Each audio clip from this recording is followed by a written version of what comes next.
I love the hustle and bustle of St Pancras Station. We feel an excitement and expectation, as it's a starting point, not for a business trip, but our holiday into Italy. In the 1960s, John Betjeman fought hard to save this Grade 1 listed building from destruction. When opened in 1868, the arched roof was the largest single span in the world. Now a terminal for Eurostar, whisking people away from London to Paris at speeds of up to 186 miles per hour.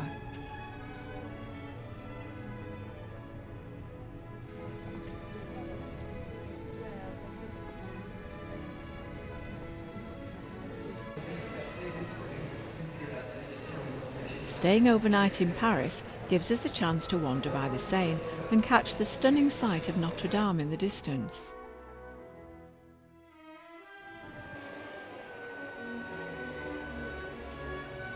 After a good night's sleep and early breakfast, we're ready for the next stage of our journey.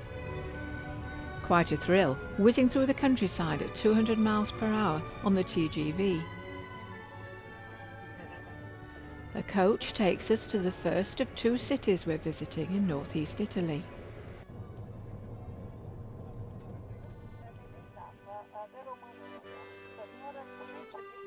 What a fabulous view of beautiful Verona and the meandering river Adige.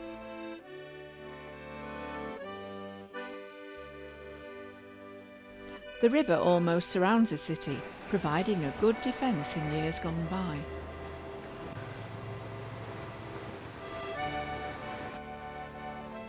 Verona has World Heritage status and was once ruled by the French and Austrians before Italy took over.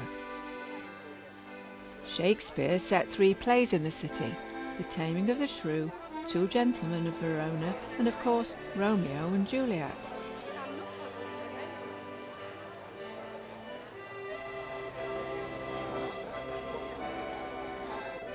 Naturally, we have to join the masses, see the famous balcony and take the obligatory photo.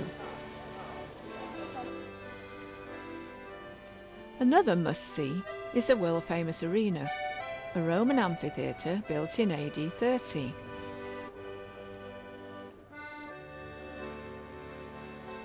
Seating 25,000 people, the great acoustics make it ideal for staging opera. We would have loved to soak up the atmosphere and enjoy the evening performance of Verdi's Aida. Perhaps another year. Now we'll settle for a drink instead.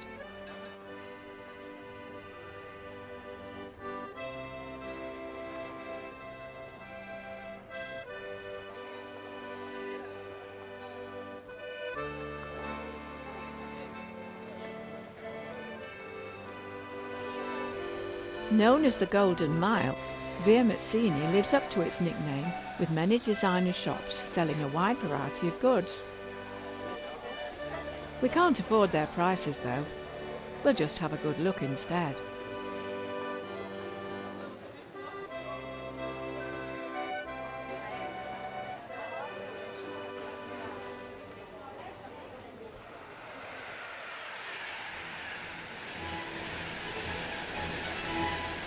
On the move again, and back on a train heading for Venice.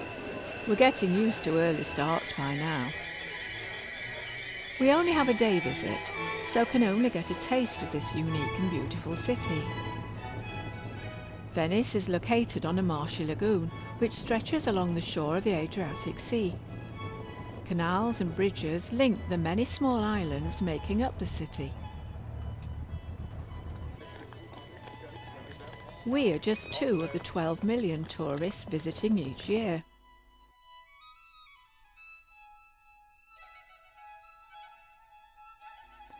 The composer Vivaldi, born in 1678, was christened in this church. His Four Seasons violin concerto is a popular piece of classical music.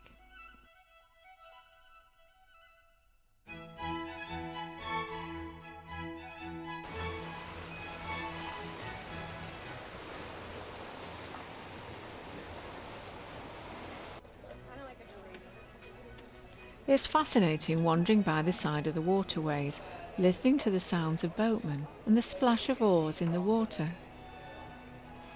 Gondolas are a romantic but expensive way of seeing the city, but many people feel it is a must-do Venetian experience. We enjoyed watching.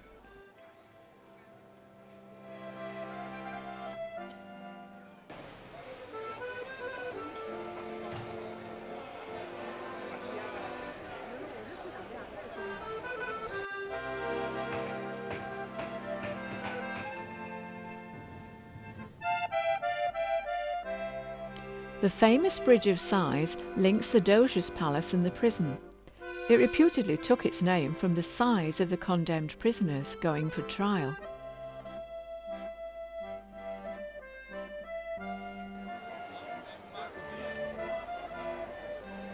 Overlooking St. Mark's Square, the Doge's palace, founded in the 9th century, was the official residence of each Venetian ruler or Doge and housed the officers of state. Adjoining it is the Basilica, the Cathedral Church of Venice. The church was first built here in the year 828.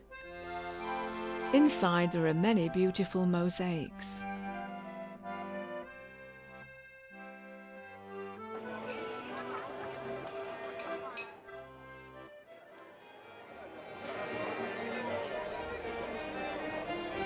In St. Mark's Square, a drink and a bite to eat with entertainment is costly but enjoyable.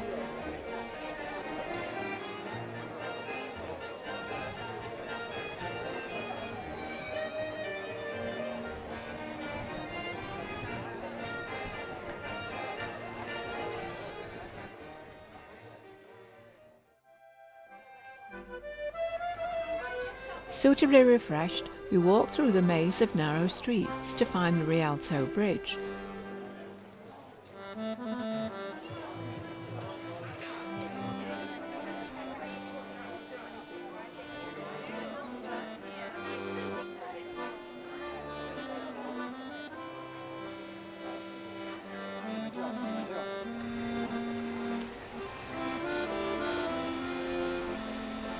You can tell he's been doing this for years.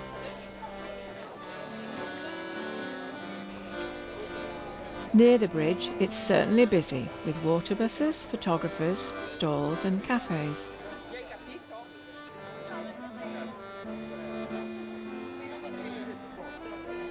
The Rialto Bridge is definitely one of the city's most well-known landmarks, and is one of only 3 that cross the Grand Canal.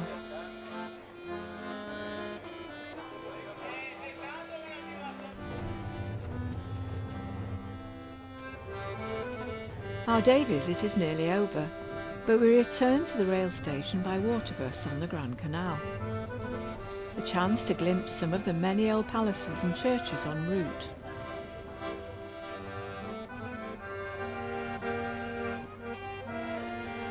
We were told that a day wasn't long enough to see Venice. True, but we've had our appetite whetted and must come back again.